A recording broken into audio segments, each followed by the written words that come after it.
beloved. It's me, Iman, and thank you for listening to this message.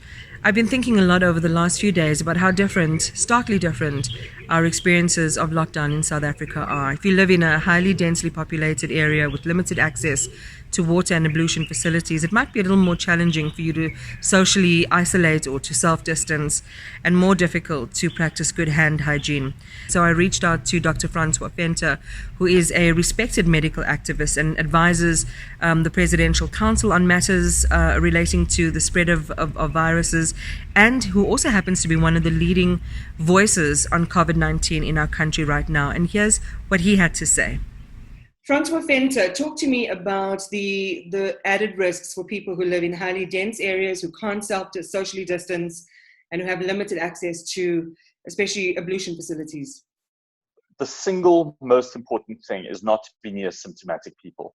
So anyone with a fever, with a cough, with a headache, who's just feeling a bit fluey, those are the people who are transmitting, are the highest transmitters. Trying to be in a place where there's lots of airflow, where there's lots of movement, trying to be in a sun-exposed area. The UV light from the sun actually disinfects the virus as well. Are there any hacks that we can do to maximize the use of water? So if you only get one opportunity to go to a tap, I mean, can you keep like a wet, I don't know, I mean, could you keep a sanitized face? Yes. I think that people having a wet, soapy cloth, I was doing that when I was walking up and down the stairs. I would take a small dishcloth and just wipe the surfaces as I was going where I was touching, just to like leave a film of wet soap on it that would kill the virus. All right. So you could put that in a solution. You could rub it with a lot of soap, put it in a plastic packet, keep that with you, and use that on your Great idea. That would be fine? Absolutely. And in fact, it's more efficient than those expensive little spritzing things that people use. I'm going to get a facecloth and some soapy water, do a facecloth, put it in a bag. Absolutely. Those are the kind of things I think that nice little practical things like that. And then any surface you touch, like a lift button or a door handle, you can just wipe it down. If you are in a densely populated community, what advice do you have for people in that context? I think the two things again, wash your hands as often as you humanly can. I acknowledge the fact that in particularly informal settlements where you're using a shared tap, that's really hard.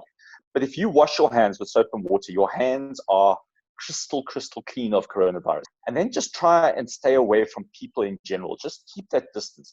If somebody coughs 2 meters away from you, you're not going to inhale it. You're not going to get coronavirus.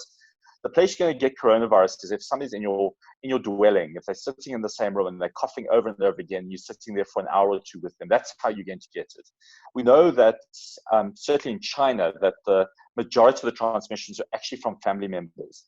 So, and this is not good news for South Africans who are not in formal dwellings. You know, if you have a big house, you can go and put a sick family member on the other side of the house and isolate. That's not an option in many shacks. But to try and distance people who are symptomatic from you is very important.